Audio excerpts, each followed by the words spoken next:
Adishankara Institute of Engineering and Technology, Kaladi, Ernakulam. He did his BTech in Mechanical Engineering from MA College of Engineering, Kodamangalam in 2002 and MTech in Production and Industrial Engineering from MA College of Engineering, Kodamangalam as well, and is currently pursuing his PhD at NIT Calicut. He is an academician for the past 16 years and has 2 years industrial experience at Tata Power Jamshedpur as well. Sir has 14 research publications to his name. His field of expertise is production and industrial engineering. On behalf of ASAP and ASP Division, I welcome you, sir, to deliver today's class. And on this note, I would like to welcome all the attendees in the session. Let me conclude this introductory part by giving the outline of today's class.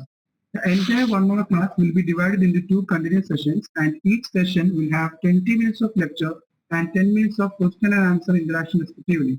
And during the interaction time, students may use the question and answer window or chat window to post their questions. All the students are requested to maintain a classroom record throughout the session.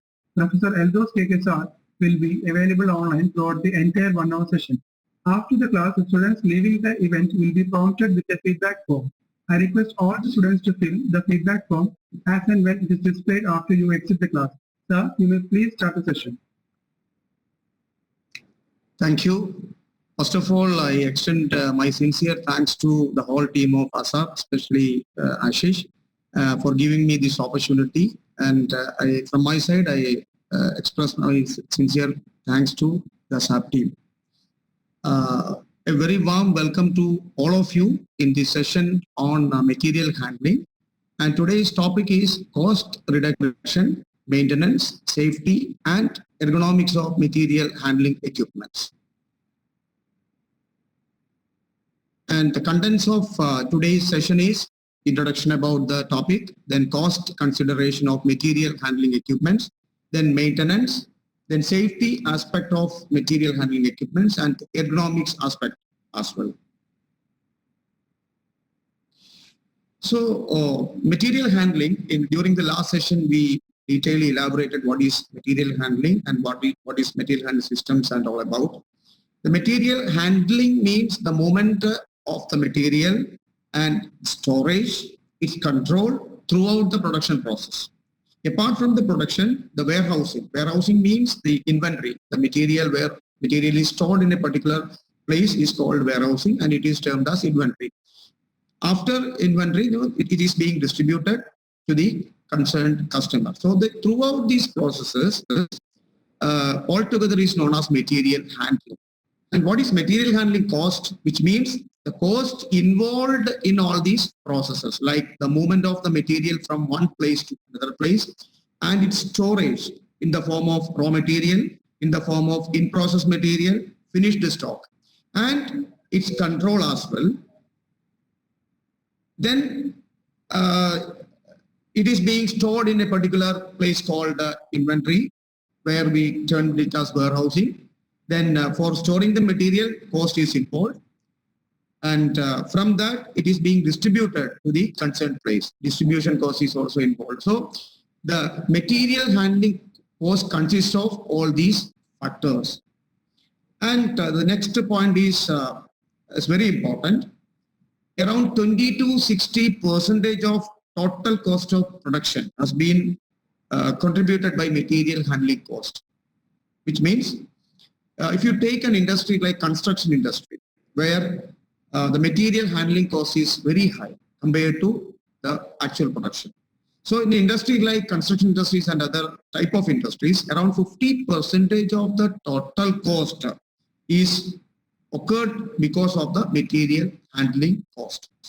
So the material handling process is very important in order to optimize the production process, in order to optimize the profit, in order to reduce the total cost. We have to reduce the cost of material handling process. So this has to be minimized in order to enhance the profitability.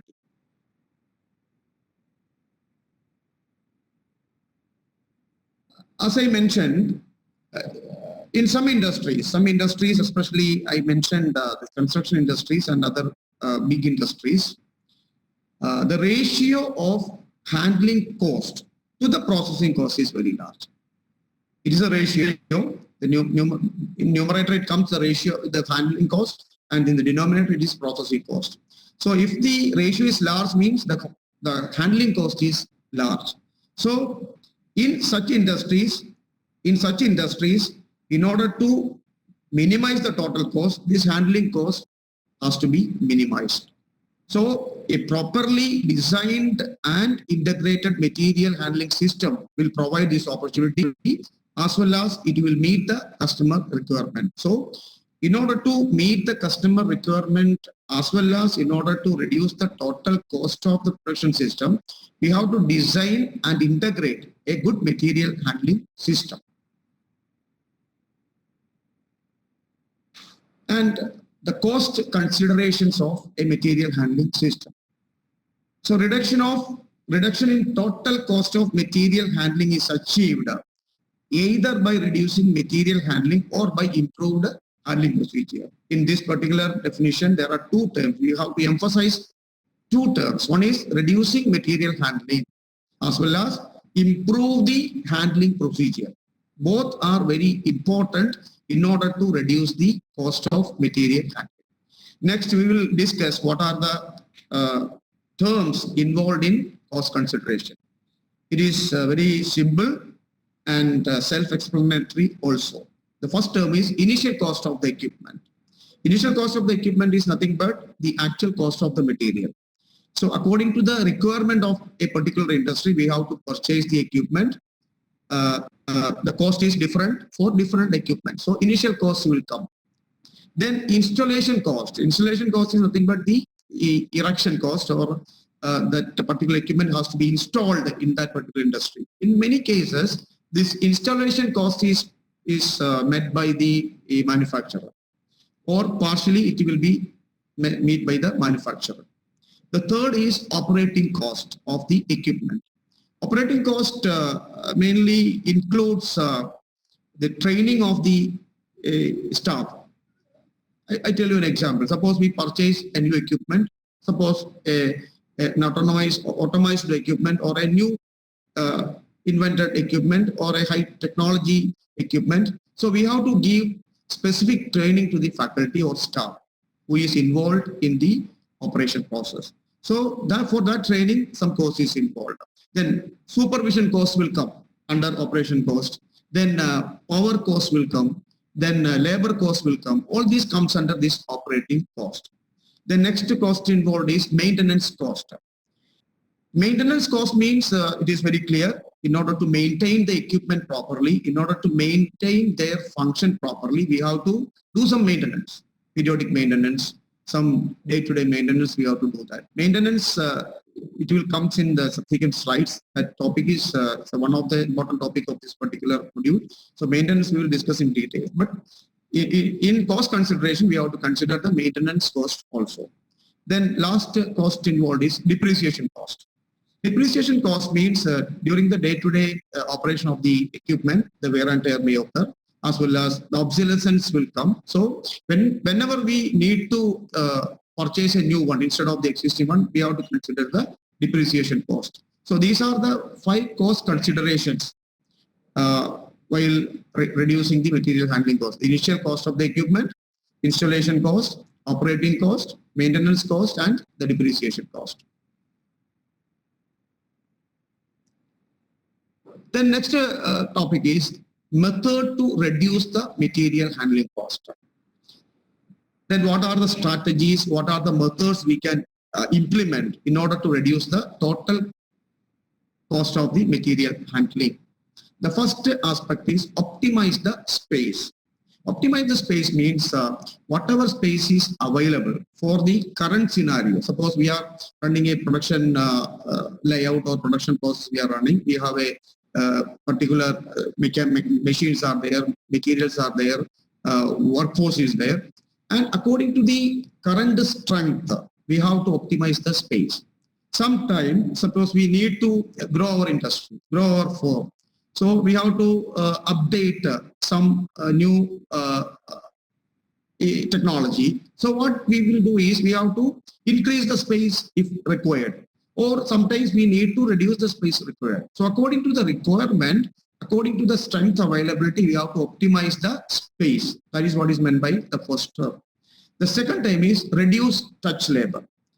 The best way to increase employee productivity and profit is to reduce the number of times a worker is required to handle the materials, which means we have to reduce the number of times a particular worker is handling the same material. Suppose I tell you an example. Suppose we need to transfer 10 components from one place to another place. So in single stretch itself, we have to transport these all material from the particular storage to the required workstations. So then only we can reduce the transportation frequency, or we can reduce the transportation time or the transferring time. Suppose instead of transferring 10 components together, suppose we initially transferred 7 or 6 and 4 components are still available in the storage. So after some times we need to transport the 4 available material to the required workstation. So we use 2 steps. So that will increase the cost, that will increase the handling time also. So we have to reduce the touch labor as far as possible. And we all know that the material handling does not create time. It only helps to transfer material from one place to another. But the production process actually creating the value of the product. So every minute spent on moving or sorting of material, preparing of material or storing materials, unnecessarily we are spending time means we are lost the productivity. So material handling can be greatly reduced by delivering as many materials as possible directly to the production floor, as I mentioned earlier. See, some of you heard about just-in-time manufacturing technology. What is meant by just-in-time manufacturing technology? Just-in-time means at the time of production, the material is being supplied to the concerned workstation. So due to just-in-time technology, we can reduce the inventory. So inventory cost as such is reduced. So just-in-time technology is one example of that aspect which I mentioned. So just-in-time technology means we will transfer the material or we will supply the material at the time of requirement only. So there won't be any raw material storage, there won't be any process material storage like that. So we can reduce the inventory. So the material handling can be greatly reduced by delivering as many material as possible at a single stretch. That is what is meant by reduce touch labor. At the same time, we have to eliminate the backtracking. Backtracking is nothing but which I explained. Backtracking means when we move forward, we cannot move backward. So backtracking we have to eliminate as far as possible in order to reduce the transferring time. So the third aspect is optimize flow, components and ready products. When any materials move through production, it's important for this path to be as short as possible. We have to reduce the distance to be traveled as short or as low as possible in order to enhance the productivity of the equipment.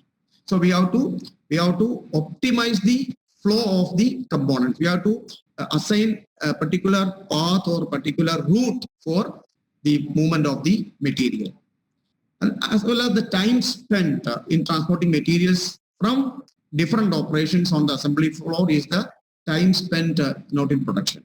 So that means the time spent in production is different from time spent in transportation. Actually, as I mentioned earlier, the value is added only during the production time. So we have to minimize the transportation time. So optimize the flow of components and ready products as and when required. That is the third point. And the fourth point is very important: damage prevention. We have to prevent the damage of the equipment, damage of the material to be transported as low as possible. We all know that the damaged material equals loss of profit.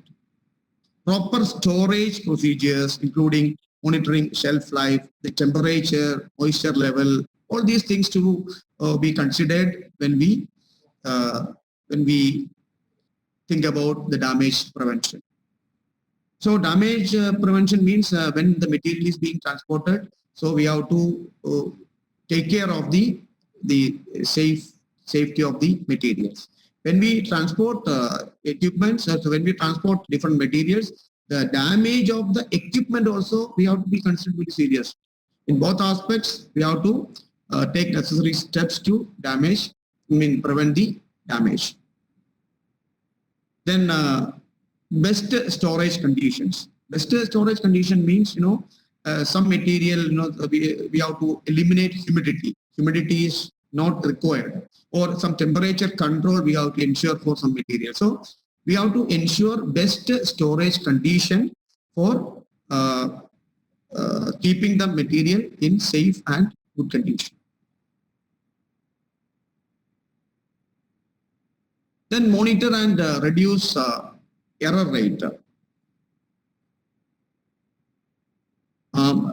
That means a proper monitoring we have to give, whether it is a raw material, whether it is a process material, whether it is finished stock material. We have to give a clear monitoring. Then only we can reduce the error rate. So that is also very important. And another important aspect is save energy. Save energy means that there is no need for the light to be constantly on. Sometimes we need not require that much intensity of light. Sometimes, dim light is another option. So as and when required, we have to optimize the energy level so that we can reduce the electricity bills as well. If possible, we have to incorporate as many natural light as much natural light as possible, especially during the summer days. So we have to design our construction in such a way that as much this natural light we can let in. We have to use necessary modification for that. That is what is meant by save energy. In save energy, in terms of in that head, we last class we discussed about gravity transfer. So when material is being transmitted due to gravity, we can save energy. It does not require any power for gravity transfer. So as I discussed in the last class, wherever we can incorporate that gravity concept, we have to do that in order to save energy. The next term is listen to your staff. And our employees, of course, have a hands-on experience with handling goods, and they are very familiar with the working environment. So they are very likely to notice if anything goes wrong or require improvement, because the workers who are involving the production process regularly, or a worker who is involving in a particular equipment regularly, he knows the environment of the equipment, he knows the environment of the shop floor. So he can notice if anything goes wrong or some improvement is required, he can easily pick up that. As well as nice, important, useful suggestions they will give in order to reduce the handling cost. As well as engaging your staff in making decisions and showing that their value, their opinion is accepted, means you can build a very good relationship among the employees, and it will also make them feel appreciated. So we have to listen to our staff. We have to take the suggestions in order to improve the productivity as well as reduce the material handling cost.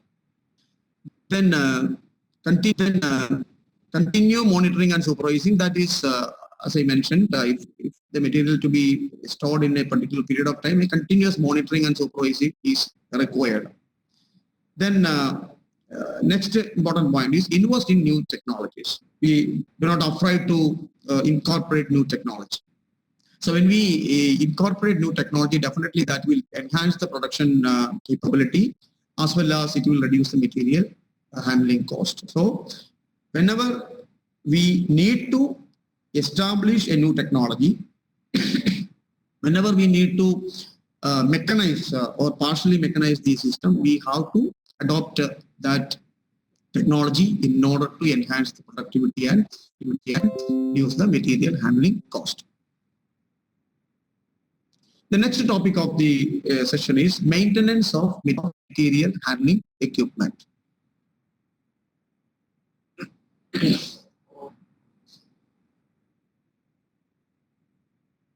Then we know that maintenance is very essential part of any system. As I mentioned, the proper maintenance of material handling equipment is very extremely essential for preventing the occurrence of bottlenecks, points, or congestions. In order to reduce the breakdown, in order to reduce the shutdown of the equipment or a particular plant as a whole, we have to do the proper maintenance procedure. Then preventive maintenance is one of the best maintenance techniques suggested for material handling equipment. That we will discuss in detail. Then before that, the different types of maintenance are planned maintenance and unplanned maintenance. In planned maintenance category, it comes planned preventive maintenance and planned breakdown maintenance. In planned maintenance, in planned preventive maintenance, two classifications are there. One is corrective maintenance and another is predictive maintenance. Planned maintenance means we know that we are planned. We know such things may happen. There is no unplanned thing in that concept. We know that such thing will happen. So we have to do some corrective measures. That is what is called planned preventive maintenance. In planned preventive maintenance, the first method is corrective maintenance. Corrective maintenance is nothing but suppose a worker is very familiar with a particular equipment and he is interacting or he is involving day by day in that particular equipment in every day for some particular operations. So the environment of that particular machinery is very familiar with that particular worker. So every day before starting the machine, he may inspect each and every part of that particular equipment. So he can correct if any improvement is required. Say some nut or is loosened, so he can correct that. So some corrective maintenance we will take before starting the machine. So this is comes under the preventive maintenance. So the next method is predictive maintenance. Predictive maintenance means, say regularly we will plan a preventive maintenance schedule. Say once in a week we will lubricate the system, we will do some maintenance. So predictive maintenance means it's a continuous maintenance process in order to eliminate the breakdown. So that is the main difference between corrective and predictive maintenance. So that comes under planned preventive maintenance. The next is planned breakdown maintenance. Planned breakdown maintenance is in industries like thermal power plants or some big industries. So once in 6 months or once in a year, they will shut down the industry in order to do some maintenance. That is called it is actually a breakdown maintenance, but it is planned. We will plan the maintenance period. Accordingly, we will shut down the industry for some maintenance process. That maintenance, that is not like predictive or corrective maintenance. A big maintenance schedule is we will incorporate. That means 1 month, 2 month maintenance may be required. So that is what is called planned breakdown maintenance. So the next classification is unplanned maintenance. Unplanned maintenance means so we did not plan anything. Actually, it is once one particular time it is being breakdown. No, the machine is not working. It is stopped. So that is called unplanned breakdown maintenance. So as far as possible, we have to eliminate the breakdown maintenance because it will affect the whole production. So in order to avoid the breakdown maintenance, we have to do the corrective maintenance, predictive maintenance, or preventive maintenance in an efficient manner. We can reduce the breakdown maintenance. So this is the main classification of maintenance. Then the 3 stages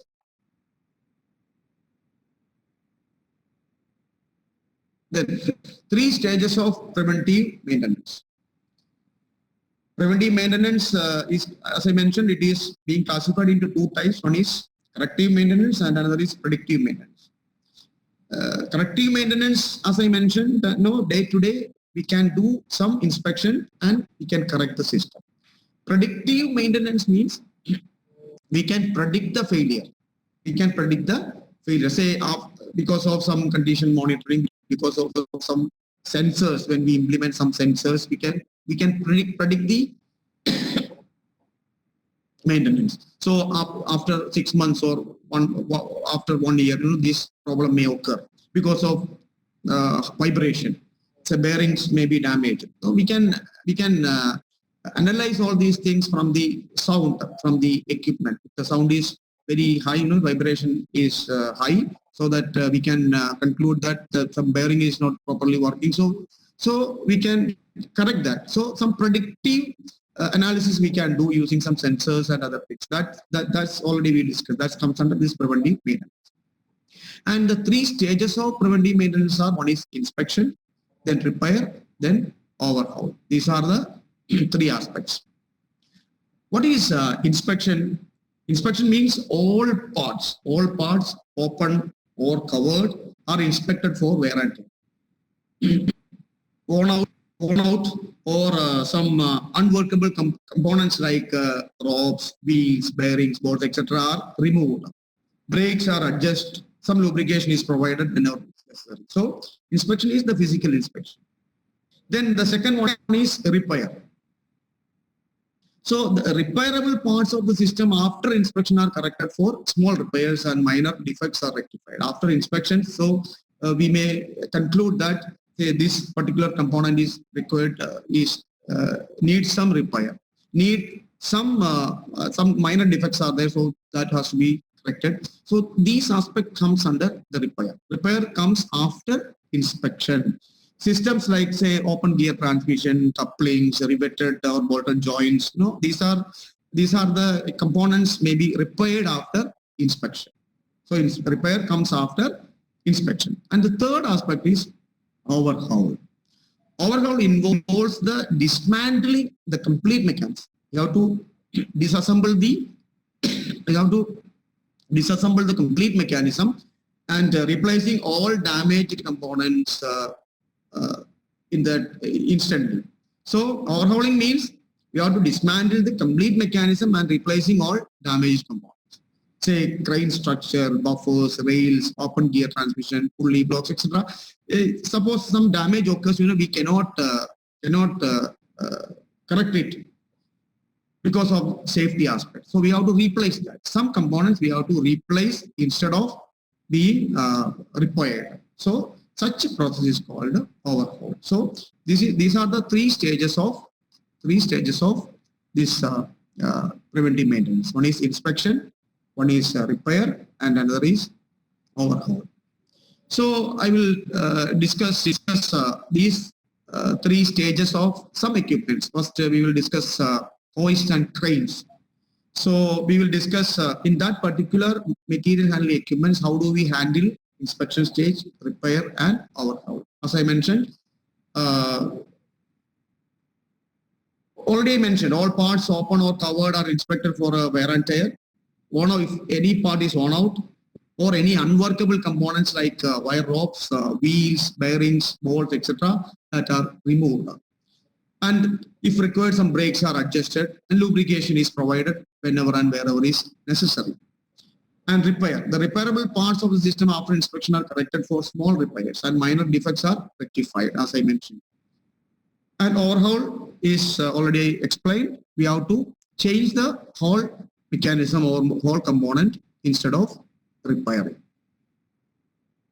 So the next part is we will discuss how do we conduct inspection, repair, and overhauling of a conveyor belt or material handling equipment like conveyors.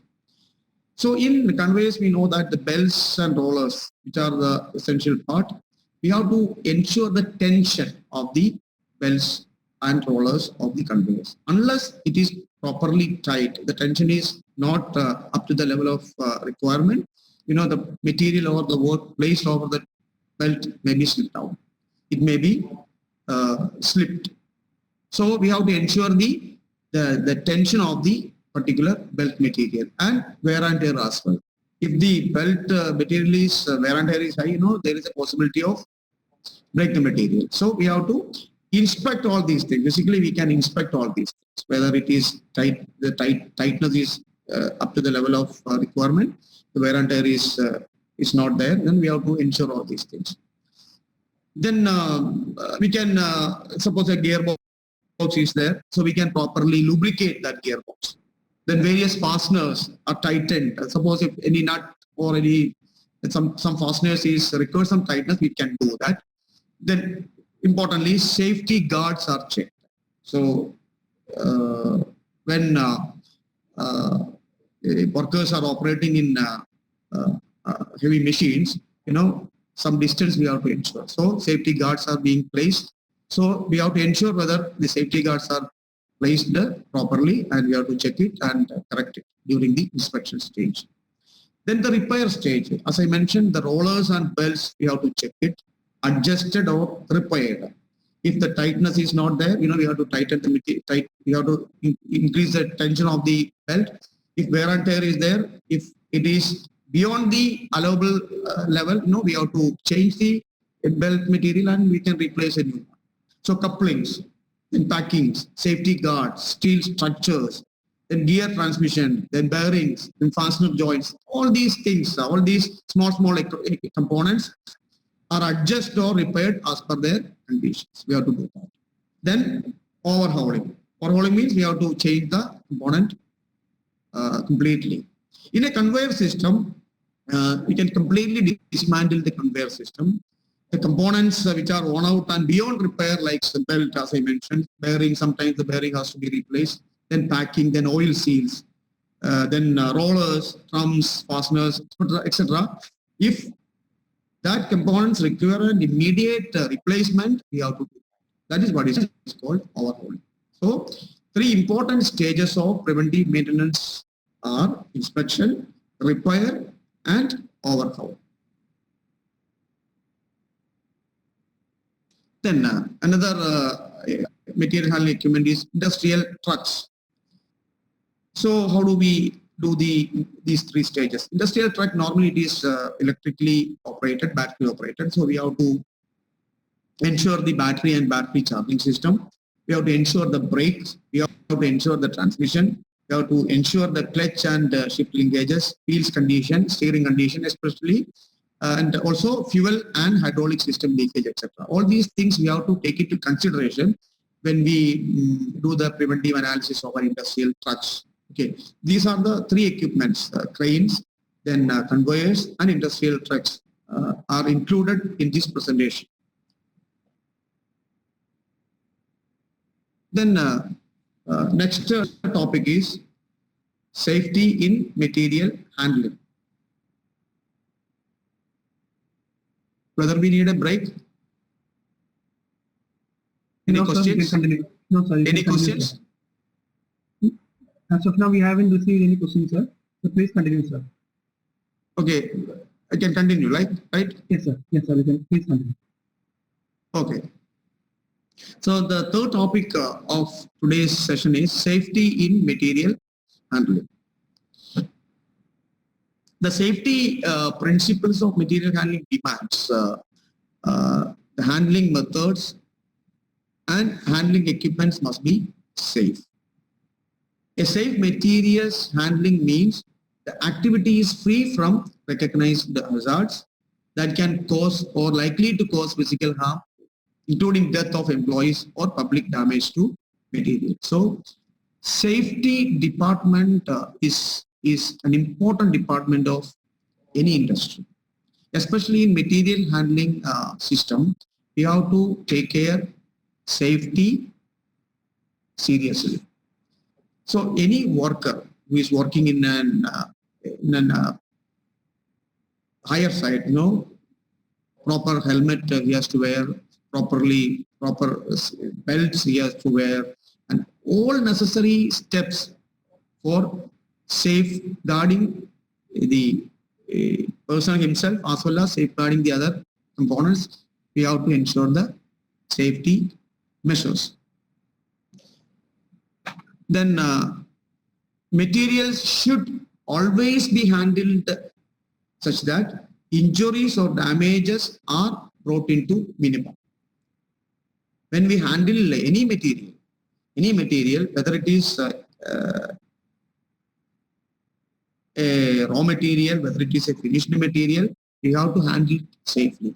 As well as we have to ensure the safety of the equipment also. Suppose if one particular crane or particular forklift, suppose the capacity is say 10 ton capacity, we have to ensure the weight to be loaded. It should not be over 10 ton. In order to consider the factor of safety, we have to load 8 tons or 7 tons or 8 tons or maximum 9 tons because the capacity of the crane is only 10 tons. So we have to consider such aspects. We have to safeguard the equipment also while transporting material. So safety is very important aspect of material handling department. Then safety. In order to achieve a safe material handling operations, it is essential to follow safety policy in the plant or workplace. It is very clear. So from industry to industry, the policy may be different. But for a particular industry, particular department, especially material handling department, that we have to formulate different safety policies. Safety policy means it provides some guidelines for elimination or reduction of accidents causing injuries and damage due to both manual and equipment assisted material handling. So we have to follow the guidelines, safety guidelines, in order to safeguard the equipment, in order to safeguard the human beings. So safety policy is very important in order to reduce the damages and even death of employees.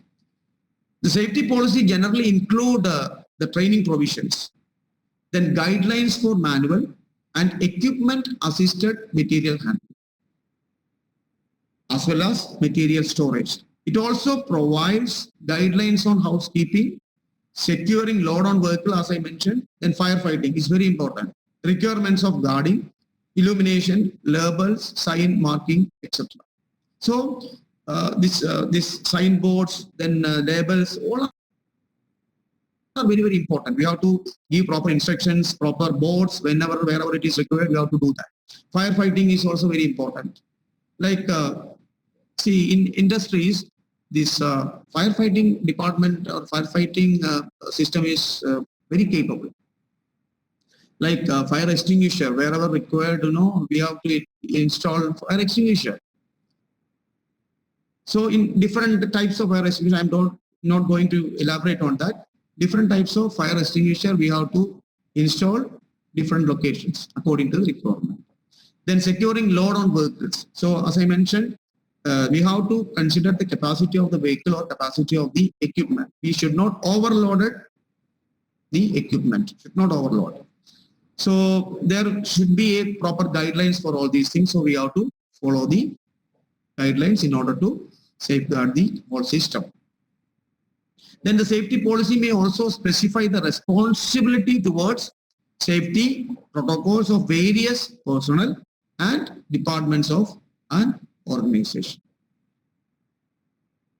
So the safety policy will specify the responsibility of different individuals and the responsibility of the department or of the organization.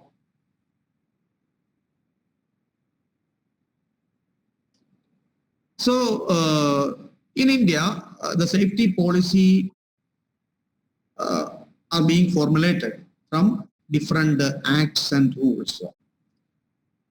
I just mentioned a few of them. Indian Factories Act 1948, Indian Mines Act and Rules 1952, Indian Explosive Act 1984, then Motor Vehicles Act, Indian Electricity Rules, Indian Fire Act, Air Pollution Act, then Water Pollution Act. So different industries, the policy may be different. Some industry may not consider all these things. Some industry will take two or three from this in order to make the policy. So according to the requirement of the industry, a safety policy shall be formulated from all these acts and rules. Say, I will discuss some aspect of safety in some equipments. First, I will take crane, an overhead crane. So this already I mentioned. Confirm the load weight to be loaded on that particular crane. So in order to load that particular weight, we have to consider the capacity of the equipment. That means the equipment shall not be overloaded. When we consider rope and slings, capacity is mentioned.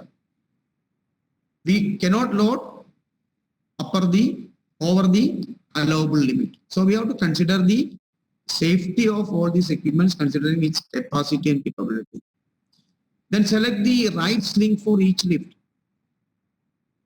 Inspect slings and other hardware before use for wear or other damage. So we have to ensure the safety aspect of all these things. Then next is the conveyor safety. So especially conveyor is being operated by belts or rollers. Now, as I mentioned earlier, unless the belt is properly tightened, the work or whatever is placing over the belt, it may slip down. So that we have to avoid. So in such situations, the belt speed, in many cases, the speed of the belt is 90 to 150 meters per minute. That means it comes around 1.5 to 2.5 meters per second. So the same time, the time required for a person to react in such situation is about only 1 second. So that's also very important. So workers also safeguard their situation. Okay.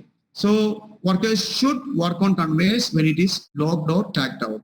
That means suppose we need to change any component of the conveyor belt or some other small components, we have to stop the system, then only we can do some work. And workers should never cross a moving belt. Workers should not cross the moving belt. All these are small tips in terms of safety aspects of conveyors. Then the next important topic is the ergonomics of material handling equipment. The ergonomics, it's a Greek, it's derived from two Greek words. One is ergon, which means work, and another is nomos, which means natural law. Ergonomics deals with the relation between workers and their environment. See, in all industries nowadays, ergonomics is a crucial part. Even ergonomics departments are being formulated in many industries. So ergonomics means how comfortably a worker is working. Even if suppose a worker is sitting on a chair, no, he has to sit comfortably in order to enhance his productivity. Suppose when I am sitting here, when I am doing this process, I must be comfortable to deliver this particular lecture in order to enhance my efficiency. So in each and every aspect, suppose a particular equipment is installed, it should be installed considering proper ergonomics. So ergonomics deals with the relation between workers and their environment. Another definition is ergonomics is the science of studying people at work and then designing tasks, jobs, information, tools, equipments, then facilities and the working environment so that the people can be safe and healthy, effective, productive and comfortable. This is the essence of ergonomics. So in order to enhance the productivity of the particular worker, or in order to enhance the productivity of a particular equipment, an ergonomical design we have to incorporate. Suppose a worker is manually lifting a weight. So some ergonomical small equipments we can design in order to reduce the effort, in order to reduce the fatigue. So the main objective of ergonomics is we have to reduce the fatigue, we have to reduce the stress while working, both workers as well as for equipments. Okay.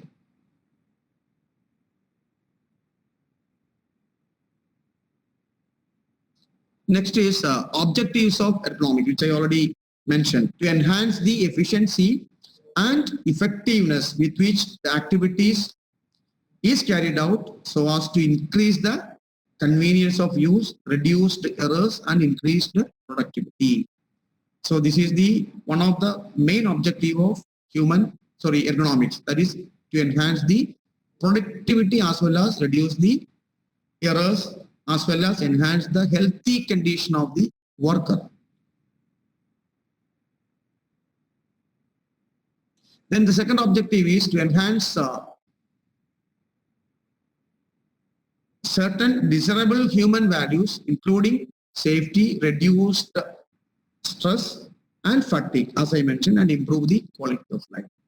By incorporating some ergonomic designs, we have to reduce the stress as well as fatigue of the employees, as well as stress and fatigue of the equipment also, to enhance the productivity.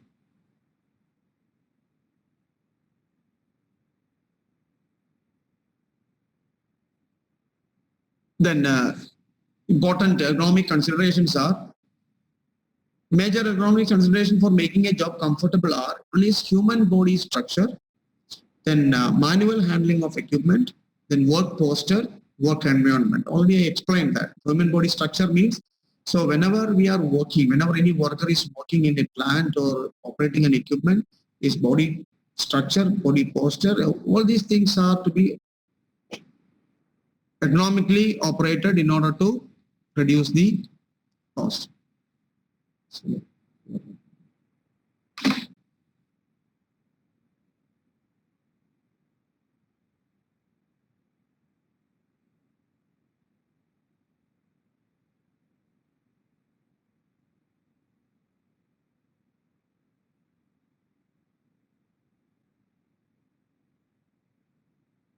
Okay, these are the different considerations. Human body structure, manual handling of material, when any material is handling manually.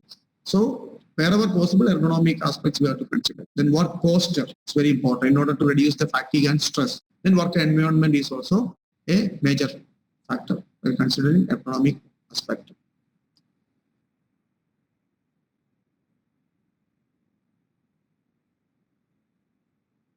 Then another aspect is when to design a material handling system.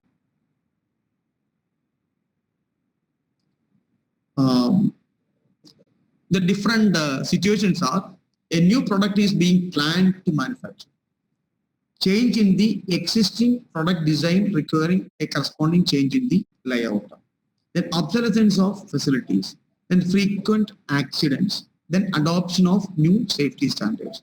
The topic is, as I told you, when we have to design or redesign the existing material handling system, what are the situations? First situation is, a new product is being planned to manufacture. Suppose we need to produce a new product according to the customer requirement. Sometimes we have to purchase new equipment. Sometimes we have to remodify the existing equipment. When we do that, we have to redesign the material handling system. Correct. The second part is change in the existing product design requiring a corresponding change in the layout. See, suppose we are producing a particular product, some modification is required. So according to the current product, available product, we have designed the material handling system and its layout. So if the product is being changed or some modification has been required for the existing product, what we have to do, the current material handling system may not be sufficient or may not be capable to handle the situation in an effective manner. So what we will do, we have to redesign the whole layout according to the requirement. So that is another situation, another scenario where we need to think to redesign the existing layout. Then third point is obsolescence of facilities. If the current product is obsolescent, that means obsolescence means it is now older one. A new technology has been evolved. So the old product or all the old components has to be replaced by the new. So that is what is meant by obsolescence of the facility. So in order to enhance the capability, in order to enhance the productivity, we have to reinvent the equipment. We have to introduce the new equipments in order to increase the productivity as well as reduce the material handling cost. So when the available equipment is obsolescent, we have to reinvent the new equipment. That is another scenario or another situation where we have to redesign the material handling system. Then the fourth point is frequent accidents. See, according to the present material handling system, some frequent accidents may occur, means some changes required. So we have to redesign the layout. That is another scenario. Then adoption of new safety standards. So suppose new regulations or new policy has been introduced for a particular industry in terms in safety perspective. So we have to incorporate that additional safety aspect. We have to redesign the layout. So these are the some scenario where we have to design or redesign the existing system. Then when we think about this obsolescence of facilities, we have to think about the degree of mechanization in material handling. Suppose we are using a manually operated equipment. Definitely we have to change that manually operated equipment to a mechanized one in order to enhance the productivity or in order to enhance the reduce the cost or meeting the required demand. We have to change the whole system. So we have to introduce the mechanization of the material handling equipment. Where an important time is the degree of mechanization. To what extent we have to mechanize the equipment. In a single stretch, we need not mechanize completely. So different levels of mechanizations are there. First one is a manual. The first aspect is manual and dependent on physical effort. That means there is no mechanization is there. All material is being handled by manually or using some equipment. That equipment is not mechanized. Using some conventional equipment and using the manual support, we are transporting materials. That is the first level of mechanization. That is manual and dependent on physical effort. And the second one is partially mechanized. Some power instead of physical effort is used for driving the equipment. Some part is being mechanized. Some trucks, some conveyors. Then some components are mechanized in order to reduce the human effort. So that is called partial mechanization. Then next stage is mechanization complemented with computers. Then softwares and other computer technology we are using for mechanization. That is the extension of the previous one. We have mechanized some equipments, but a computer technology or a software part is also involved. That is called the second level of mechanization. Then next is the automated one. What is meant by automation? Automation means the minimum human intervention is used for driving or operating the equipment. Human intervention is minimized. Example, say automated guided vehicles or automated conveyors, like that. So we are automating the mechanism so that the manual or the human intervention is reduced. Then the next stage is it is fully automated. Fully automated means we have to eliminate the human intervention as such. There is no human intervention is required. It is completely automated. So we have to, when we introduce the mechanization, we have to identify the level of mechanization. So Okay, sir. that is all about my presentation today. Okay, sir. So we have received few questions. Okay. Okay, sir. I will ask the first question. Am I audible? Am I audible? Yes, sir. Yes, sir. You're audible. Okay. Okay. The first question is, can you explain the concept of overhaul? How is it implemented in an automated industry? What is the question, sir? I didn't. Can you explain the concept of overhaul? Concept of Overhaul, sir. Overhaul. Overhaul. Okay. How is it implemented in an automated industry? Okay.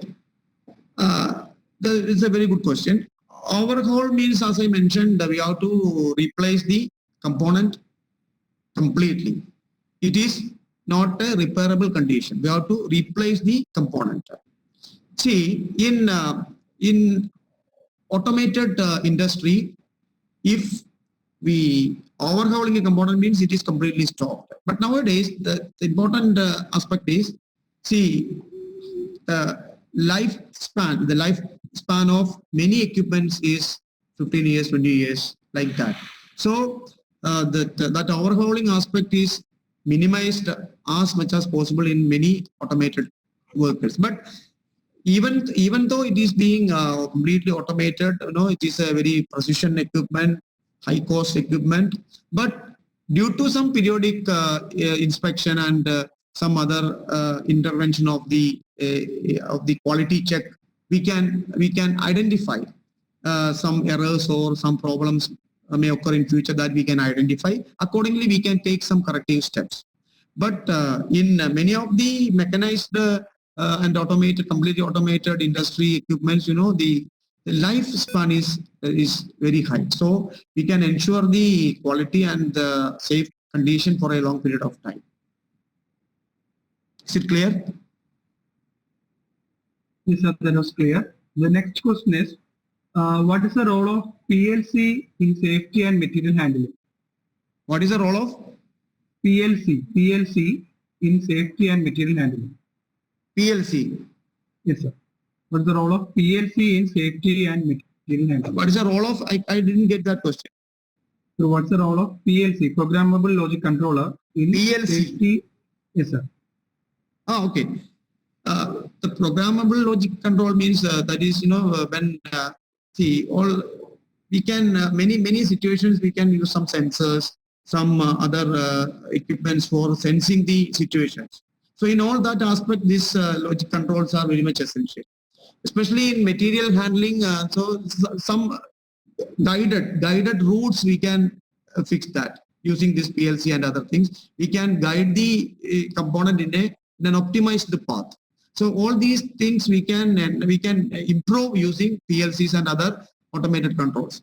So especially in safety aspect, this PLC system will give some alarm, some indication whenever we have to take some safety measures. So PLC is an exclusive part, the mandatory part, in order to ensure the automation aspect of safety and other material handling systems.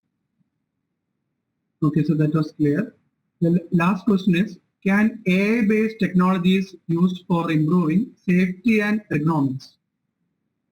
AI-based, artificial intelligence-based technology used for enhancing safety and ergonomics. Sure.